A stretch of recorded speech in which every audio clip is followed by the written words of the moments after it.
know that whenever there's a weather event that moves in, there's fear that goes along with this, especially something like this, where you could be sitting in a home with no heat for hours. So we put out a call on all of our social media platforms. We wanted you to send questions that we would then pose to Betsy. Absolutely. And Betsy, we had a few viewers that chimed in to ask a couple of questions about Saturday flights. So, I mean, do you think that there's going to be any issues getting out of Cleveland Hopkins? Here's the thing. We're going to be backlogged on flights because of today and tomorrow, especially in areas west. So, yes, I do think we will have some flight delays at the very least. Cancellations, still very possible. I know that the airlines are going to try and catch up as soon as they can. So just try and hold some patience there and understand they want to get you on your way too. Well, according to AAA, about 110 million of us will be traveling over this week. The vast majority of them will be by car. So what about driving? What do we know about when the best days and worst times will be? Friday is going to be awful. I really think Friday's driving is going to be treacherous, especially here in Northeast Ohio. If you're going south, like getting out of Dodge, out of the state completely, you have a better chance of getting out of these nasty conditions.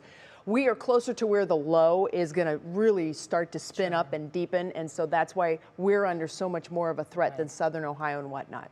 Okay, and viewer Ellen Gellender on the What's New Facebook page, she asked, how long is this storm going to last? Is it going to stick around for the whole weekend, linger into next week? Or? So the temperatures go down tonight. We have an awful day tomorrow. It's going to be brutally cold and windy on Saturday with lingering snow. Sunday through the day, it just gets better. Still cold. By Monday, though, we should actually really start to get into the good stuff. We're talking 20s and even 30s. I put 50s in the forecast for next week. Wow, really? Bingo. Okay, yeah. It's a quick one. We're going to need them after this. And I actually have a surprise for you, Jay. I wanted to tell everybody about the ice quakes. I have put out some information on Very this. interested All about right, the ice so quakes, this is the Bets. ice quake situation. We've had these before in Northeast Ohio. Have we? They're called a cryoseism.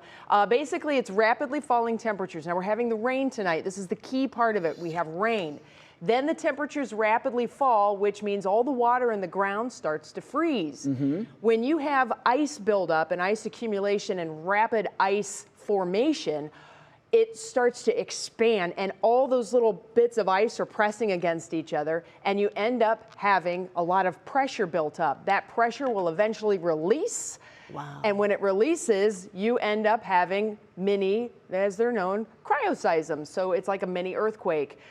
It does not fracture necessarily the bedrock, although it can, but if it happens close to your house, it sounds like a cannon going off. Oh my You may goodness. feel a quick shake. But yeah, so, and if you stand outside, you may hear them too. So if all this weather wasn't enough, let's throw a little ice quake into the Yeah, and our houses are going to be croaking and greening and groaning and Moaning and popping groaning. and making a lot of noise in this big adjustment. Well, at least we know now what it is, Jay. Yeah, when she first told me this a couple days ago, my head was like, boom. We know. He asked for a presentation, and you put together one for him. Well done, Bets. Yeah. Thank Well you. done. Thank you. Thanks. You bet.